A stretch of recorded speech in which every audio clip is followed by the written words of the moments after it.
Hello students, today we shall be taking up the poem The Snake Trying from class 9 Beehive. This has been written by W.W.E. Ross. W.W.E. Ross was a Canadian. He was born on June 14, 1894, and he was quite well read in Canadian, European and American poetry. Now this is this warm-up exercise which I want everyone to take up now. All of you can close your eyes and imagine there is a snake in your room. Please stay still and let all kinds of thoughts flow through your mind. You must stay calm at that point of time because you must remember, okay, all those words, all those ideas, all those thoughts that come to your mind at that point of time, and stay there just like that for 2 minutes. After 2 minutes are over, you can jot down all those words. So you can just pause for 2 minutes and take up this activity. Recitation time. The snake trying. The snake trying to escape the pursuing stick with sudden curvings of thin long body. How beautiful and graceful are his shapes. He glides through the water away from the stroke. Oh, let him go over the water, into the reeds to hide without hurt. Small and green, he is harmless even to children. Along the sand he lay until observed and chased away, and now he vanishes in the ripples among the green slim reeds. All right, so after the recitation, I'm sure you have understood as to what we are going to, do in this poem. So before we go on to the explanation part, let us just quickly see what is the rhyme scheme. Well, there is no rhyme scheme. The poem has been written in free verse. Even the sentences, even the lines that have been written are of, they do not have the same length. So some lines are short, some are long. So the poem is therefore, we can say very comfortably, is written in free verse and it has no rhyme scheme to it. So we will start with the first 5 lines. In these 5 lines, the snake is being chased by a stick. Obviously, someone is trying to kill it.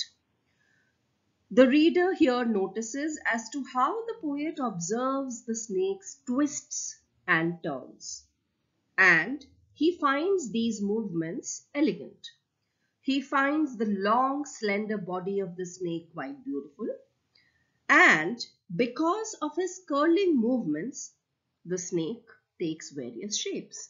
The poet finds these shapes elegant, sophisticated. So now I'll just read these 5 lines. The snake trying to escape the pursuing stick, which means someone is pursuing him with a stick, some man, some woman, we do not know. With sudden curvings of thin long body, here we talk of the movements of the snake. And next he says how beautiful and graceful are his shapes. So he is saying that while moving, he takes those various shapes, which I find quite elegant, quite graceful, quite sophisticated. All right, lines 6 to 11. Now in these lines we can see the snake is fortunate to have missed the first stroke of the stick. He glides through the water. The poet pleads, the poet requests the person who is trying to kill the snake to go back. He wants this person to let the snake go back to the other bank where he can hide in the reeds. So the poet brings out a vital information here for the person who has been trying to kill the snake. The poet says that this particular snake is not poisonous. In fact, this small green snake is harmless even to the children. So let me now just quickly read these lines once again for you. He glides through the water. He here refers to the snake. Okay. So, the poet has been personifying the snake. Why? Because he is treating the snake just like a human being. All right. What is personification? When we give human-like characteristics to anything that is non-human is personification. Okay, so in the whole poem, obviously the snake has been personified by the poet. So according to the poem, or should I say according to the poet, the snake has been treated equally. Okay, just he has been given the same status as that of any human being by the poet.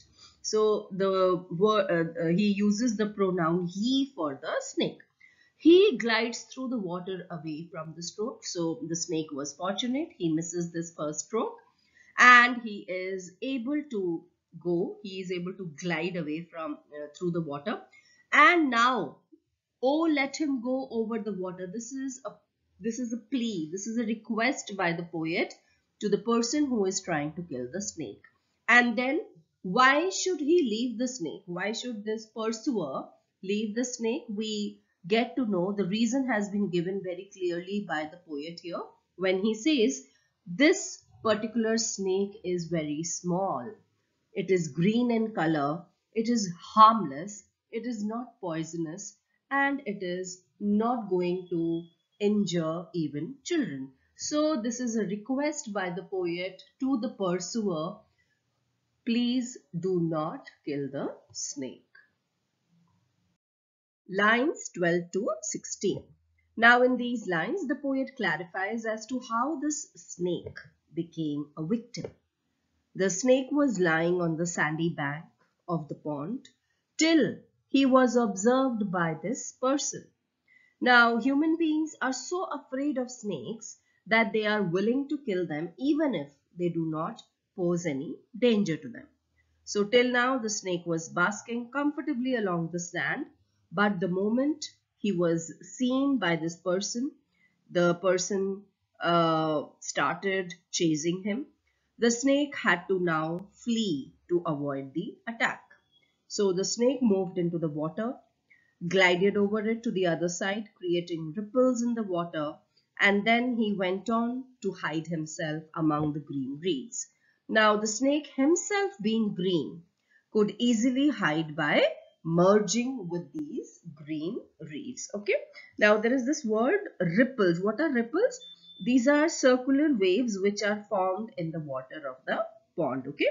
So now here ripples are formed by the movements of the snake when it jumps into the pond to reach the other side and save itself from being killed. Okay. Now green slim reeds. These are slim. So as slim as snakes, so that they are going to help him to hide.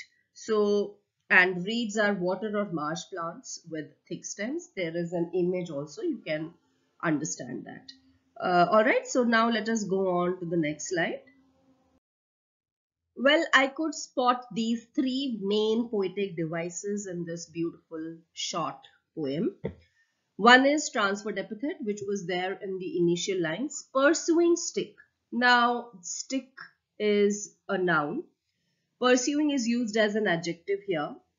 Transferred epithet. So, the word, the pursuing is not used for the stick, but for the man or woman or human being or person, anything you can call it.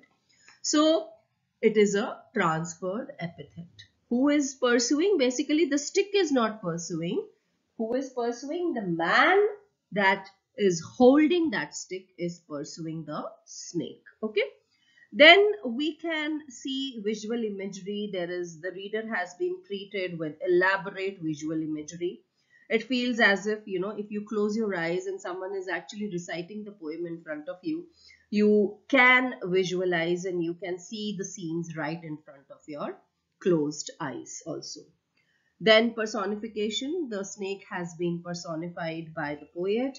He treats the snake as if he is a human being. In fact, the poet refers to the snake as he. The pronoun he has been used. And the poet says how beautiful and graceful are his shapes. Oh, let him go. He vanishes, etc., etc. Okay. So these are the three main poetic devices. Now, the conclusion part. In this particular poem, the poet has drawn an unconventional picture of snake. Generally, when people think of snakes, or when you actually see a snake, your mind is full of negativity. You perceive them as terrible, ugly, dangerous, poisonous creatures. People, in fact, dread seeing them. And most of us think that snakes are, fearsome symbols of death.